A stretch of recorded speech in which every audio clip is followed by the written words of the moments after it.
اکیلا جلتا چلا جا رہا ہے کسی وجہ سے، تو 20 سے لے کے 40 سال کی عمر کے بعد اس کے اندر کوئی بھی بڑی ڈیزیز بن سکتی ہے. اور یہ بھی یاد رکھیے گا کہ جتنی کرونک بیماریاں ہیں جن میں ہارٹ ڈیزیز ہے، بلڈ پریشر ہے، ڈائبٹیز ہے، یہاں تک کہ موٹاپا ہے، ہارمونل ڈس آرڈرز ہیں، جتنی بھی کرونک ایلمنٹس ہیں ان سب کو NCD کہتے ہیں، یا naan communicable diseases, chronic diseases یا لائف سٹائل ڈیزیزز. تو لائف سٹائل کو اب فاؤنڈیشنل میڈیسن کہا جا رہا ہے. اور پراببلی میں نے اپنے کلینکل ایکسپیرینس میں دیکھا ہے کہ اس وقت یہ دنیا کی سب سے بڑی موومنٹ میں کنورٹ ہو رہی ہے کہ ہمیں روٹ کازز کو ٹھیک ہم کریں گے تو ہم لوگوں کو بچا سکتے ہیں. ٹھیک ہے ڈاکٹر صاحبہ، تھینک یو. ڈاکٹر صاحبہ، آپ نے جیسا کہ لائف سٹائل کا ذکر کیا، آپ تھوڑی سی اس چیز کے اوپر روشنی ڈالیں کہ اکثر اوقات ہم اپنے آس پاس دیکھتے ہیں کہ لوگ اپنی روٹین سے کافی مطمئن بھی ہوتے ہیں اور اپنی فالٹی ہیبٹس کو کافی زیادہ ڈیفینڈ بھی کر رہے ہوتے ہیں. آپ بہتر جانتی ہوں گی کہ ہماری پاپولیشن کو اگر آپ مد نظر رکھتے ہوئے یہ بتائیں کہ ایسی کیا فالٹی ہیبٹس ہیں جو کہ ان کے اندر پائی جاتی ہیں، اور ان سب کا ہماری جو ذہنی صحت ہے یعنی کہ مینٹل ہیلتھ، اس کے ساتھ کیا تعلق ہے؟ ٹھیک ہے. اگر آپ ہمارے اپنے معاشرے کی بات کریں نا، تو ہم پاکستانیوں میں نے یہ دیکھا ہے کہ ایک تو وہ نیند کی طرف سے بڑے غافل ہو گئے ہیں نا. انہیں یہ نہیں پتا کہ سونا رات کو ہے. 12-1 بجے، آج بھی میرا خیال ہے میں 2 پیشنٹس کو دیکھ رہی تھی اور وہ 2 بجے سوتے ہیں. جی ہمارا فیملی کا کلچر ہے. اور وہ صبح 11 بجے اٹھتے ہیں. ٹھیک ہے. تو نیند جو ہے نا وہ نوکٹرنل سلیپ میں صحت ہے، یعنی رات کی نیند میں صحت ہے. اگر آپ کی باڈی رات کو ریپیئر نہیں ہوگی تو آپ کو صحت نہیں ملے گی. سو پاکستانیوں کے اندر خاص طور پہ ایک تو وہ نیند کی کمی کا شکار ہے. دوسری بات یہ ہے کہ وہ خوراک کی میل ایبزارپشن کا شکار ہے. میں نہیں کہتی کہ خوراک کی کمی ہے پاکستان میں، خوراک کی میل ایبزارپشن کا شکار ہیں. وہ اتنی بے ترتیبی کے ساتھ کھاتے ہیں کہ ان کی جو انٹسٹائنز ہیں وہ خوراکوں کو ایبزارب نہیں کرتی. تو ہماری ایٹنگ ہیبٹس غلط ہے. تیسری بات یہ ہے کہ ہم خام خواہ کے سٹریس پالنے والی قوم ہے. میں پیشنٹ سے جب کہتی ہوں کہ آپ کو سٹریس ہے تو وہ فوراً کہہ دیں گے نہیں نہیں نہیں کوئی سٹریس نہیں. اس کا بھی بڑا ڈینائل ہے. پھر جب میں ان سے پوچھتی ہوں کہ آپ کو لگتا ہے کہ آپ بڑے خوش مزاج یا خوش ہیں تو کہیں گے نہیں میرے پاس سب کچھ ہے پر میں خوش نہیں ہوں. تو یہ 3 جو ہے نا یہ بڑی بڑی چیزیں. ایکسرسائز کے کچھ کانشیس ہو گئی ہے ہماری قوم، اور ہمارے پارکس میں اور ہمارے باغوں میں صبح ایکسرسائزز ہونے لگ گئی ہیں. اور ایڈکشنز جو ہے وہ ہمارے ملک میں بڑی ایڈکشنز خوراک کی ایڈکشن ہے، چائے کی ایڈکشن ہے، دودھ پتی کی ایڈکشن ہے، چھالیا کی ایڈکشن ہے، سونف کی ایڈکشن ہے. میں نہیں کہتی کہ الکوہولکس بہت زیادہ ہیں، ہاں اسموکنگ ہے، لیکن ہمارے ہاں خوراک کی بہت زیادہ ایڈکشنز میں دیکھتی ہوں. Okay, thank you ma'am. اچھا ڈاکٹر شگفتہ، آپ کے بہت سارے سیشن سنے جس کے اندر آپ ایک بات کرتی ہیں باڈی کے کلاک کی، یعنی کہ بایولوجیکل کلاک ہوتا ہے جو کہ ہماری زندگی میں ہماری باڈی کے لیے بڑا امپورٹنٹ ہے. اس کے علاوہ آپ ایک بات کرتی ہیں کہ ہماری جو عادات ہیں یعنی کہ ہماری طرز زندگی وہ قدرت کے اصولوں کے مطابق ہونی چاہیے. تو ہم آپ سے یہ جاننا چاہ رہے ہیں کہ تھوڑا اس پہ روشنی ڈالیں کہ اس کا ہماری مینٹل اینڈ فزیکل ہیلتھ کے ساتھ کیا ریلیشن شپ ہے، یہ کیا کردار ادا کرتی ہے؟ دیکھیں، جب اللہ تعالیٰ نے باڈی کریٹ کی تھی تو جو نظام اس میں لگایا تھا، جہاں اس نے میدا، جگر اور گردے اور باقی سارا کچھ دیا تھا، وہاں اس نے اس نظام کو چلانے کے لیے کوئی سسٹم بھی دیا ہوا تھا. ٹھیک ہے. اور وہ سسٹم جو اللہ نے اپنے ہاتھ میں رکھا جس کے بارے میں ہم کم جانتے ہیں وہ آٹونومک نروس سسٹم کہلاتا ہے، یعنی وہ آٹو پہ چل رہا ہوتا ہے. اسی طرح ایک بایولوجیکل کلاک ہے جو ہے میجر، جو بڑی کلاک ہے، جو ماسٹر کلاک ہے، وہ تو برین میں ہے. اور سارے body organs, liver, pancreas, adrenal gland, kidney, even muscles, ان سب کے اندر مائکرو پروسیسرز ہیں، ان کو مائکرو کلاکس کہتے ہیں. اور مزے کی بات یہ ہے کہ یہ ساری کلاکس جو ہیں وہ چلتی ہیں انڈر ماسٹر کلاک. اور ابھی یہ چیزیں نئی ڈسکور ہو، میں تو اس پہ خیر ایسے ہی کام کر رہی ہوں 15 سال سے، لیکن ابھی نوبل پرائز ملا ہے امریکنز کو کوئی 3 سال پہلے جنہوں نے بایولوجیکل اور سرکیڈین ردم پہ کام کیا ہے. اور جو کلاک ہے نا وہ خدا نے سیٹ کر دی ہے سورج کے نکلنے اور سورج کے ڈوبنے کے ساتھ. تو اگر آپ ذہنی اور جسمانی یعنی آپٹیمل ہیلتھ جسے ہم کہتے ہیں، آپٹیمل ہیلتھ اگر آپ چاہتے ہیں تو آپ کو اپنی کلاک کے مطابق چلنا پڑے گا، اور وہ کلاک چلتی ہے سورج کے نکلنے اور سورج کے ڈوبنے کے ساتھ. اگر کوئی بچہ، کوئی جوان، کوئی بڑا یہ سمجھتا ہے کہ میں تو سارا کام رات کو 12 بجے کے بعد ہی شروع کروں گا یا 10 بجے کے بعد ہی شروع کروں گا، تو وہ اپنی کلاک میں ڈس ردمیا پیدا کرتا ہے. ڈس ردمیا کا مطلب یہ ہوتا ہے کہ سارے سسٹمز جو ہیں ان کا آپس میں کمیونیکیشن ڈسٹرب ہو جاتا ہے. اب یہ سسٹم ماسٹر کلاک کے انڈر چلنے کے بجائے انڈیپینڈنٹ چلنے لگ جاتے ہیں، اور بیماری یا وائرس جو ہوتا ہے اسی ٹائم کا انتظار کرتا ہے کہ انسان اپنی جو بائی ڈیفالٹ جو اسٹرکچر ہے اس سے ہٹے اور ڈیزیز آپ کے اوپر اٹیک کرے. یہی کام کینسر سیل بھی کرتا ہے. کینسر سیل بھی چھپا رہتا ہے باڈی میں بڑے عرصے تک، اور وہ انتظار کرتا ہے کہ جب ہماری امیونٹی، اچھا جیسے ہی آپ ڈی سنک ہوں گے نا، یعنی آپ اپنی کلاک سے ڈی سنک ہوں گے، آپ کی امیونٹی بیٹھ جائے گی. جب آپ کی امیونٹی بیٹھ جائے گی تو پھر بڑی ڈیزیز آئے گی. کینسر سیل کی میں مثال آپ کو دے دیتی ہوں کہ وہ اتنے کلیور سیلز ہوتے ہیں کہ وہ لیور کے اندر تقریباً 46% جینز کو آف کرتے ہیں جو باڈی کلاک سے کنیکٹڈ ہوتی ہیں. تو جب لیور جو کہ 500 فنکشنز کر رہا ہے، جب اس کی 46% جینز آف ہو جاتی ہیں تو ساری باڈی میں افراتفری مچ جاتی ہے، اور پھر وہ ٹائم ہوتا ہے جہاں کینسر جو مرضی کرے پھر وہ کرتا ہے باڈی کے اندر. اس لیے ضروری ہے کہ ہم اپنے آپ کو سنک کریں اپنی نیچرل کلاک کے ساتھ اور اپنے اندر ایک ڈسپلن پیدا کریں. Thank you.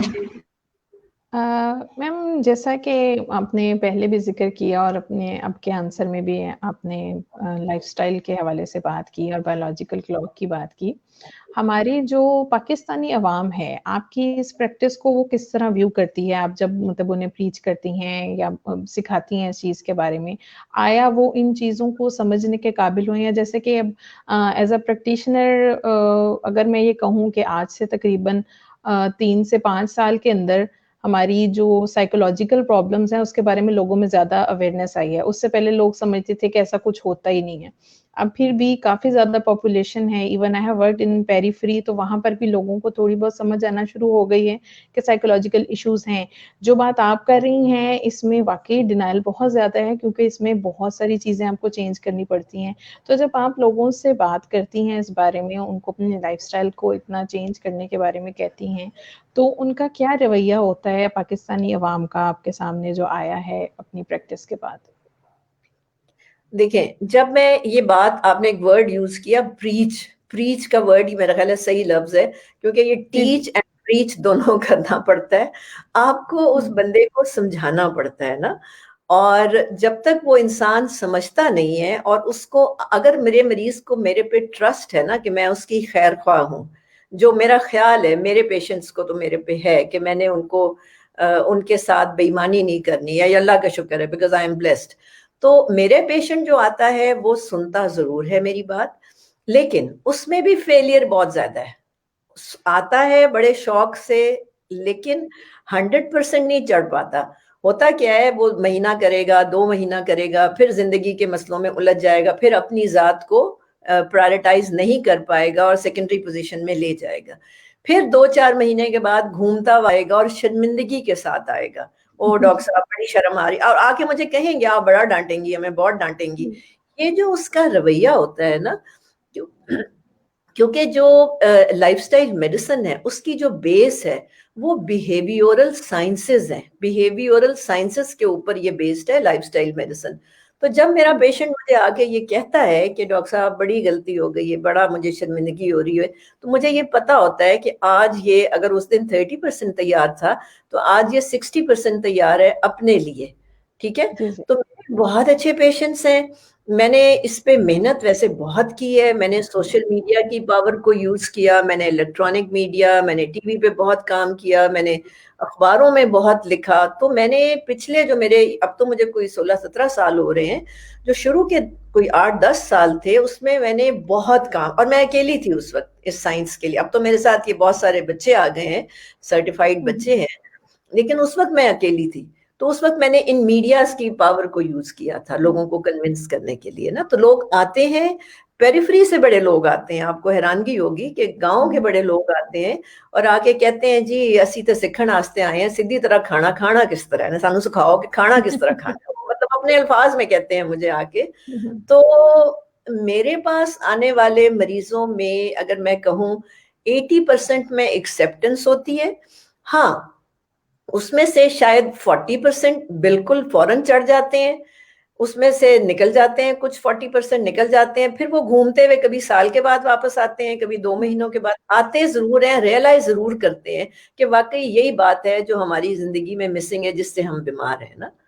تو انٹرسٹنگ ایکسپیرینس ہوتا ہے اس میں. Thank you. اچھا میم, آپ نے بھی تھوڑی دیر پہلے بات کی امیونٹی کی, کہ امیونٹی جو سی ہے وہ اسٹرانگ ہوگی ہماری تو ہم بہت ساری ڈیسیزز سے بچ جائیں گے, اور جو بایولوجیکل کلاک ہے جب وہ ڈسٹرب ہوتا ہے تو امیونٹی بالکل بیٹھ جاتی ہے. تو ہم یہ جاننا چاہ رہے ہیں کہ آپ ہمیں تھوڑا سا بتائیں کہ کیا امیونٹی ایک ہی طرح کی ہوتی ہے یا اس کی کچھ ٹائپس ہوتی ہیں, اور کیا اس کا تعلق صرف فزیکل ہیلتھ کے ساتھ ہوتا ہے یا اس کا تعلق ہماری کوئی مینٹل ہیلتھ کے ساتھ بھی ہے؟ ٹھیک ہے, دیکھیں امیونٹی جو ہوتی ہے نا, جو ہم لوگ, بلکہ ہم نے جو کم پڑھا ہے ایز اے ڈاکٹر وہ بھی امیونٹی کے بارے میں ہی پڑھا ہے, اور بہت کم ڈاکٹرز ہوتے ہیں جو امیونولوجسٹ بننا چاہتے ہیں نا. تو امیونٹی کے بارے میں ہم کم جانتے ہیں. لیکن میں نے اپنی باقی سائنسز میں انٹیگریٹو میڈیسن کے اندر خاص طور پہ جو سیکھا ہے, اور وہ یہ سیکھا ہے کہ امیونٹی کے لیولز ہوتے ہیں.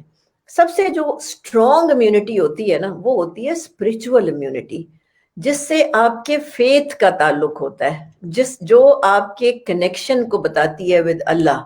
آپ دیکھیں ایک بالکل ہی فزیکلی بہت ہی کمزور سا ماڑا سا بندہ ہوتا ہے, لیکن اس کا کنیکشن ایسا اسٹرانگ ہوتا ہے کہ کوئی وہ ایسا کام کر جاتا ہے کہ ہم کہتے ہیں کہ یار یہ کدھر سے اس میں طاقت آ گئی. تو جو اسٹرانگسٹ امیونٹی ہے وہ اسپرچول امیونٹی ہے. اگر آپ فزیکلی بڑے, میں یہ آپ کو اپنے کچھ کینسر کے پیشنٹس کے حوالے سے ایک بات بتانا چاہوں گی. بہت ہی ہیلدی لائف سٹائل فالو کر رہا ہے کوئی بندہ, بڑا پرفیکٹ کھانا پینا, اس کو کینسر ہو جاتا ہے.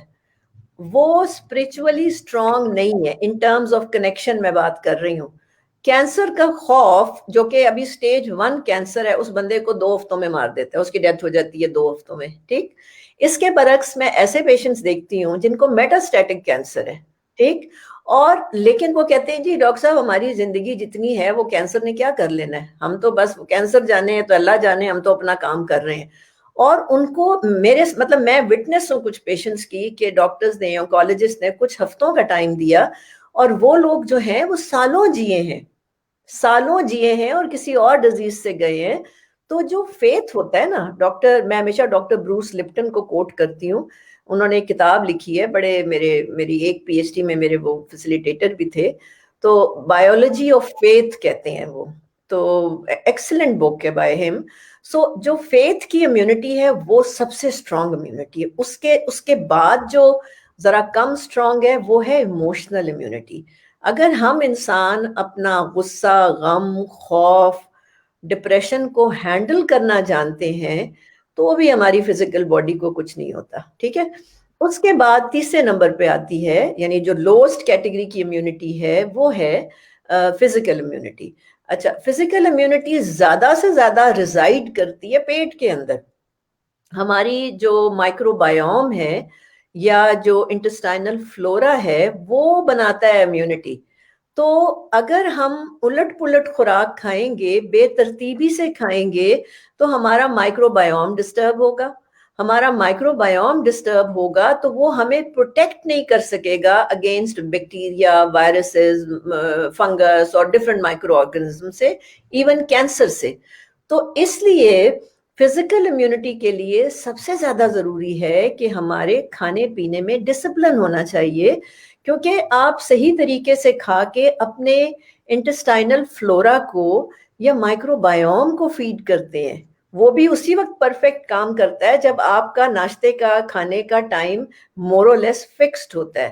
جب وہ ٹائمنگز ویری کرتے ہیں تو مائکرو بایوم بیمار ہوتا ہے اور بیماری بنتی ہے، یا اس کو ڈس بایوسس کہتے ہیں، یعنی وہ افراتفری مچ جاتی ہے، اور وہ مائکرو بایوم یا وہ بیکٹیریاز جو ہمیں بچانے کے لیے ہیں، ان کو ڈیزیز کا بیکٹیریا یا وائرس مارنا شروع ہو جاتا ہے اور ہم فزیکل بیماری کا شکار ہو جاتے ہیں.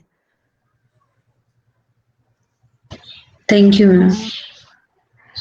ڈاکٹر صاحب ابھی آپ نے بات کی ایموشنل امیونٹی کی، جس کا آپ نے مینٹل ہیلتھ سے رابطہ ظاہر کیا کہ اگر ڈپریشن اور باقی چیزوں کے اوپر ہم قابو پا لیں. لائف سٹائل میڈیسن کا جو آپ طریقہ بتا رہی ہیں، اس کے ذریعے آپ مجھے بتائیں کہ جو ذہنی صحت ہے یعنی مینٹل ہیلتھ، وہ کتنے عرصے میں کوئی اسپیسیفک ٹائم پیریڈ ہے جس میں حاصل کی جا سکتی ہے، اور آیا کوئی انسان اکیلا اس چیز کو اچیو کر سکتا ہے یا پھر کسی کی مدد کی ضرورت پڑتی ہے؟ اس بارے میں تھوڑا سا ہمیں بتائیے گا پلیز. ٹھیک ہے. اچھا، یہ آپ نے بڑا اچھا سوال اس لیے کیا کہ ابھی جو میں نے کورس کمپلیٹ کیا ہے ڈاکٹرز کا، اس میں کوئی ہم نے 3 months کا ٹائم دیا تھا مختلف اسٹڈیز کنڈکٹ کرنے کے لیے، اور بالکل 4 بیسک رولز بتائے تھے جو میں اینڈ میں ضرور چاہوں گی کہ میں بتاؤں. بالکل بنیادی سے 4 اصول تھے. وہ بتائے گئے تھے میڈیکل اسٹوڈنٹس کو، جو کہ بڑی انگزائٹی اور پھر ڈپریشن اور سوسائڈل ٹینڈنسیز کی طرف تھے، اور 4 بہت سینئر ڈاکٹرز نے وہ اسٹڈی کنڈکٹ کی تھی. تو ابھی پچھلے ہفتے جب ان کا ہم نے ایک آؤٹ لائن لی ریزلٹ کی، ابھی وہ پبلش تو نہیں ہوئی، لیکن جو آؤٹ لائن ہے وہ یہ ہے کہ جتنے بچے انگزائٹی یا اس کو آپ انگزائٹی ہی کہہ لیں یا پینک کی، اگر وہ سٹیج 4 پہ تھے، یہ ان لوگوں کے ہی ورڈ ہیں جو ڈاکٹرز کے جو میں کوٹ کر رہی ہوں، تو صرف 10 سے 12 ہفتوں کے بعد صرف 25% ماڈیفیکیشن کے بعد وہ گریڈ 4 سے گریڈ 1 میں آ گئے تھے. ٹھیک ہے. اور اس میں کسی نے ان کو ہیلپ نہیں کیا، انہوں نے انڈیویجولی کیا. اس میں ہمیں کوئی، آپ شاید پوچھنا چاہ رہی ہوں گی، جیسے شیزوفرینیا وغیرہ ہوتا ہے وہاں فیملی سپورٹ چاہیے ہوتی ہے، تو یہاں پہ کسی فیملی سپورٹ کی ہمیں ضرورت نہیں تھی. یہ ہم نے بالکل ہی بیسک کریکشن ان کو دی تھی، اور ان کا انگزائٹی لیول جو تھا وہ بہت بہتر ہوا. اور دیور وہی بلکہ پروفیسرز ہی بتا رہے تھے مجھے کہ وہ ہمیں خود ہمارے پیچھے پیچھے آ رہے تھے کہ ہمیں اور بتائیں، ہم نے اور کرنا ہے. سو جو ہیپینس کا مالیکیول ہے یا انڈورفنز ہیں، جیسے ہی آپ ٹائم ٹھیک کرتے ہیں نا، آپ کا جو انٹسٹائنل فلورا ہے وہی انڈورفن سب سے زیادہ بناتا ہے. تو جب وہ سیدھا ہو جاتا ہے سسٹم، تو آپ کے جو انڈورفنز ہیں وہ ریلیز ہونا شروع ہوتی ہیں. اور پہلی جو میرا ایکسپیرینس ہے، میں اپنے پیشنٹ سے بلکہ پوچھتی ہوں اور کچھ کو میں بتاتی بھی ہوں، کہ جب میں ان کو سیدھا کرتی ہوں روٹین، تو جو پہلی چیز ان کے اندر آتی ہے وہ یہ آ کے کہتے ہیں کہ ڈاکٹر صاحب پتہ نہیں لیکن ہم خوش رہنا شروع ہو گئے ہیں. تو فیلنگ آف ویل بینگ جو ہے وہ میں جب سنکرنائز کرتی ہوں باڈی کلاک کے ساتھ، یقین کریں وہ پہلا ایک ایفیکٹ ہے جو لوگوں کے اندر آتا ہے. میرے پیچھے آپ شاید میرا ایک پوسٹر دیکھ رہے ہوں گے، یہ ہیپینس والا، اسی کی بیسس پہ پھر ہم نے کچھ آرگنائزیشنز کے ساتھ مل کے تو ہیپینس موومنٹ شروع کی بھی ہے کہ یار ہم ڈپریشن نہیں فائٹ کر سکتے، بٹ ہم ہیپینس ضرور انٹروڈیوس کر سکتے ہیں. تو بہت جلدی ریزلٹس آتے ہیں، بہت جلدی ریزلٹس آتے ہیں، اور یہ صرف سنکرنائزیشن کے بعد ہوتا ہے. ٹھیک ہے. مطلب اس کے اندر آپ نے کوئی میڈیسن سے یا پھر میڈیکل کوئی ہیلپ آپ نے ان کو نہیں دی، جسٹ ان کا جب آپ نے بایولوجیکل کلاک سیٹ کیا تو اس سے آپ کو یہ ریزلٹ سامنے آئے؟ میڈیکل ہیلپ تو دی، کیونکہ میڈیکل ہیلپ ہی ہے نا یہ کہ اس کو لائف سٹائل کے پرنسپلز پہ موڈیفائی کیا، بٹ فارماسیوٹیکل ہیلپ نہیں دی. نو drug, even no CBT, even no therapies, nothing, just the way of life or eating pattern correct kiya. Okay, thank you. جی thank you so much ma'am. میں بلکہ یہاں پہ آپ کی بات کو آگے ایڈ کرنا چاہوں گی کہ میں خود اس کی ایگزامپل ہوں کہ ہم جب ایز اے کوچ آپ کے پاس آئے اور ہم نے اسٹارٹ لیا اور ہم بھی اپنی زندگی میں کہیں نہ کہیں بایولوجیکل کلوک کو بری طرح ڈیمیج کر چکے ہوئے تھے, اور جب اس سائنس کی سمجھ آئی اور ہم نے اپنے آپ کو سنک کرنا شروع کیا تو جو بہت اچھے ایفیکٹس نمبر 1 پہ نو ڈاؤٹ یہ آئے کہ ہیپینس آئی. ہمیں الفاظ نہیں مل رہے تھے لیکن ایسا لگتا تھا کہ پیس کی فیلنگز ہیں مائنڈ کے اندر, اور کام میں دل لگنا شروع ہو گیا اور تھکاوٹ کا احساس بہت کم ہونا شروع ہو گیا. اس کے ساتھ ساتھ یہ ہوا کہ ہماری فزیکل ہیلتھ بہتر ہونا شروع ہو گئی. جیسے کہ میں ہمیشہ کوٹ کرتی ہوں کہ مجھے بچپن سے ایک الرجی تھی نیز پہ اور ایگزیما جسے ڈاکٹر نے ڈائگنوز کیا اور بہت سی میڈیسنز لیں لیکن اس سے مجھے فرق نہیں پڑا تھا اور میں ہوپ لیس تھی کہ یہ تو اب ٹھیک نہیں ہوگا, یہ زندگی میں ایسے ہی میرے ساتھ چلنا ہے. لیکن 1 سے 2 مہینے لائک 5 to 6 weeks جب میں نے ان رولز کو فالو کیا تو اس کے بعد ڈرامیٹکلی سب ٹھیک ہو گیا. تو زندگی میں پہلی دفعہ یہ سمجھ آئی کہ معجزہ کسے کہتے ہیں, کہ اچھا میڈیسن کے بغیر بھی کچھ ٹھیک ہو سکتا ہے. سو میری ڈاکٹر شگفتہ سے ریکویسٹ ہے کہ وہ جو بیسک رولز ہیں ہماری آڈینس کو آپ بتائیں کہ وہ کون سے ایسے رولز ہیں جنہیں وہ خود سے اپنے اوپر اپنا کے اپنے اس بایولوجیکل کلاک کو ٹھیک کر سکتے ہیں اور اپنے آپ کو نیچر کے ساتھ سنک کر سکتے ہیں. ٹھیک ہے, thank you Sumaiya, thank you for sharing your experience تھا. بالکل ٹھیک ہے. میں نے تو یہ چیزیں سیکھی جی بہت لمبی پوری, میں نے کہا نا پڑھا ہی ساری زندگی شاید پورا بہت دھکے کھا کے سیکھا. تو مجھے یہ لگا کہ لوگ اتنی محنت نہیں کر سکیں گے, تو پھر میں نے نا ایک سمری سی بنائی ان سارے اصولوں کو, سائنس کو ذہن میں رکھ کے. تو وہ 4 رولز ہیں, وہ 4 رولز ہیں جو ہم ہر جگہ اس کو ڈسٹریبیوٹ کرتے ہیں, اسکولوں میں, کالجوں میں, گاؤں میں, کہاں کہاں LHVs کو دیے ہوئے, تمام دیے ہوئے. اس میں جو رول نمبر 1 ہے وہ یہ ہے کہ آپ نے ناشتہ جو ہے وہ جب آپ سو کے اٹھیں صبح کوشش کریں کہ ناشتہ جلد سے جلد کریں. جتنا لمبا گیپ ہوگا آپ کے اٹھنے اور آپ کے ناشتے میں, آپ کی فزیکل امیونٹی بیٹھے گی اور آپ کی ایموشنل امیونٹی بیٹھے گی. جو لوگ ڈپریشن کا شکار ہوتے ہیں, آپ لوگ اب غور کیجئے گا ایز اے سائیکالوجسٹ کہ ان کے اٹھنے اور ان کے ناشتوں میں گیپ ہوتا ہے. تو رول نمبر 1 یہ ہے کہ آپ جب اٹھتے ہیں پرائرٹائز کریں کہ آپ نے کوئی کام نہیں کرنا, آپ نے اٹھنے کے آدھے گھنٹے میکسیمم 45 منٹس کے اندر ناشتہ کر لینا ہے, اور دیسی ناشتہ کرنا ہے. بسکٹس ناشتے نہیں ہوتے, رس ناشتے نہیں ہوتے, پاپے ناشتے نہیں ہوتے, باقرخانیاں ناشتے نہیں ہوتے, بران بریڈ ناشتے نہیں ہوتے, سیریلز ناشتے نہیں ہوتے, یہ ڈبوں والے سیریل جو پلاسٹک فوڈ ہے یہ ناشتے نہیں ہوتے. میں بات کر رہی ہوں روٹیوں کی, میں بات کر رہی ہوں سالن کی, میں بات جو آدمی یہ بھی نہیں افورڈ کر سکتا میں اس کے لیے کہہ رہی ہوں وہ روٹی اور پیاز کھا لے, وہ روٹی اور چٹنی کھا لے, وہ روٹی اور دال کھا لے. کھانا ناشتے کو کھانے کی طرح کھائیں. کھانے کی طرح جب آپ کھائیں گے تو آپ کو وہ آپ کو زندگی دے گا. یہ بات یاد رکھیے گا کہ ناشتہ ہمیں زندگی دیتا ہے.